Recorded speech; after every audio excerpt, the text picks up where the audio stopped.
Hello po mga kababayan, kamusta po kayong lahat? And once again, balik po tayo dito kay Tokis Birador, ang second channel ni Simply Tokis Vlog. Pasensya na kayo sa boses natin, medyo garalgal tayo dahil mukhang pabago-bago ang klima eh. Minsan mainit, minsan malamig, no?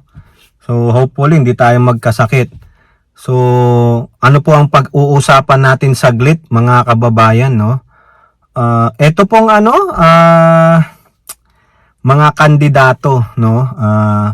Yung dati nyong presidenteng si Duterte, muli, nag-file po ng kanyang candidacy for mayor ng Davao City.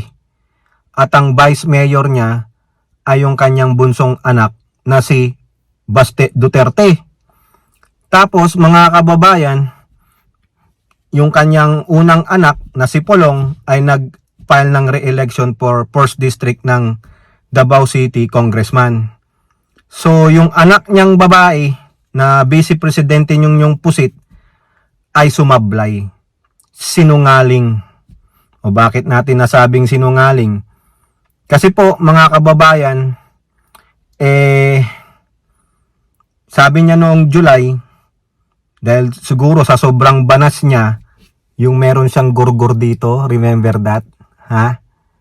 Sabi niya, siguro, yung pagkakagurgur niya dito ay gawa ng mga kapatid niya, ginantihan niya. Sabi niya, 3 Duterte ang tatakbo sa 2025. Saan? Sa pagkasenador. Confirm po yan. No? Kasi po, yung ating pang nasagap na balita, di umano, yung gurgur niya dito, yung hiwa niya dito, ay gawa di umano nung mga kamag-anak niya. So, hindi siya makabawi, nagka-pisikalan, kaya ginawa niya, nagpamidya, ayun, nilaglag sila. Pero, ano sabi ng tatay? Naniwala kayo kay Inday. Ginajaming lang kayo niyan. Ibig sabihin niyan, huwag kayong maniwala. Sinungaling yang babae na yan. Wala nga ang puso yan. Di ba mga kababayan? Parang ganun po yung sinasabi nung tatay niya. No? Pero yung tatay, sinungaling din. Ang mag-aamang Duterte, mga sinungaling. Bakit? At the same time, after niyang sabihin dun sa atin na huwag tayong maniwala dun sa anak niyang, sorry naman, muntik na mabitawan. Huwag tayong maniwala dun sa anak niya na nagsabing 3 silang mag-aamang tatakbo ng senador. Sinabi niya, wala na ako sa politika. Retired na ako. Ilang beses ko nang sinabi. Pero ano nangyari ngayon? Ang meron na lang daw sa kanya noon ay yabang. Ano ngayon? Kasi wala na akong pira sabi niya.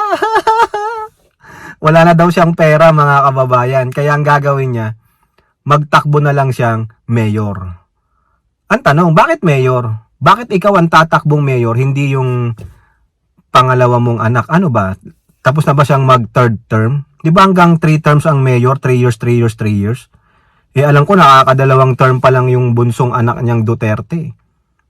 Baka naman natatakot. Kasi may ugong-ugong na mukhang may isang pamilya o ilan na kakalaban sa kanila. Kaya gagamitin niya. No? Akong ama ang tatakbo, pero ganito gawin natin. Ako tatakbo, tapos pag mag-resign na ako. Pag nanalo tayong dalawa, mag-resign na ako para ikaw pa rin ang mayor. Ganun po! Di ba? Magulang lang Di sana kung may ambisyon na maging senator yung Baste, nag-file na siya. Hindi. Bakit hindi siya nag-file? Saka yung kuya niya. Wala silang numero. Ginagamit lang nila yung last name nilang Duterte. Wala siyang bilang, mga kababayan.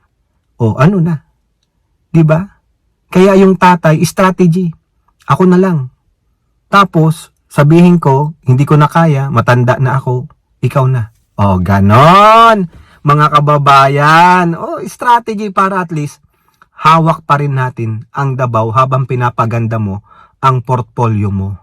Kasi so far ngayon, ang batang Duterte, puro kabalbalan, puro kagaguhan ng alam, kayabangan lang. O ngayon, siguro, alam niyang hindi siya mananalo sa pagka-mayor o senador, kaya ang gagawin niya, takbo ka muna, tatay, papa. Tapos pag pagod ka na, sabi mo matanda ka na kasi 79 ka na, makakalimutin ka na nga Oo, nagsi-second childhood ka na Ako na, mag-resign ka na siguro mga 6 na buwan ka lang dyan. Tapos ako na, 3 years lang naman ako nang balang magpaganda ulit, magpabango ng pangalan natin. O di kaya sa 2028 si Inday hindi na magtakbong presidente. Ako nga di ba ang sabi ni mama, ako na lang daw. Tapos si Inday, magbalik dito sa Davao. Kaya pare, Duterte pa rin, mga kababayan. Oo. Tapos yung kuya naman, ganun lang, congressman, hindi nag-a-attend sa mga hearing. Invisible sa hearing. Ano kayang committee niyang si Pulong? May committee pa ba yan? Tapos meron pa siyang kapal ng muka, tatakbo ulit ng re-election. Mga kababayan, di na nahiya, no? Ang mga gago, no? Nakakahiya. Tapos yung mga pinipild nilang mga senator sa PDP laban na kung saan si ay honorary chairman, mga walang kwenta. Di po ba? Artista, singer, entertainer. Ang mga pinipild nilang mga kandidato ng PDP walang laban. So therefore ano sila? Mga manggagamit lang. Di ba? Ulitin ko. Si Digong, sinungaling. Yung anak na babaeng vice-presidenting pusit, sinungaling. Ano kayo? Pinaglalaroan lang kayo ng Duterte. Sabi ni Digong, wala na akong pira di wala pala siyang pira. So tatakbo siyang mayor, saan sa kukuha ng pira? Siyempre, may sahod ang mayor. Kuha muna ako ng mga 6 na buwan na sahod bago ako bitaw-bitaw. Kayo naman Di ba mga kababayan? Nakita nyo? Kayo naman parang di na kayo bago kay Digong. Sabihin ko ngayon, bukas iba naman. Kasi nga, paiba-iba na Mentally unstable na. Pero yun sabihin niya doon na 73 years old lang ako. Di may 6 years na.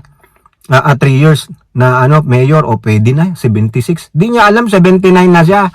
Pag natapos siyang mag-mayor, baka gano'n na siya. Baka nandun na lang siya sa kulambo niya. O baka yun ang pinag-usapan nila, di ba nakita nyo yung larawan nila? Nagpa-picture silang mag-aama na sa kulambo. Pero ang endpoint dito mga kababayan, ang endgame, kasinungalingan. Mga lahi sila ng mga Pinocchio. Di po ba? Kayo po, ano pong inyong masasabi?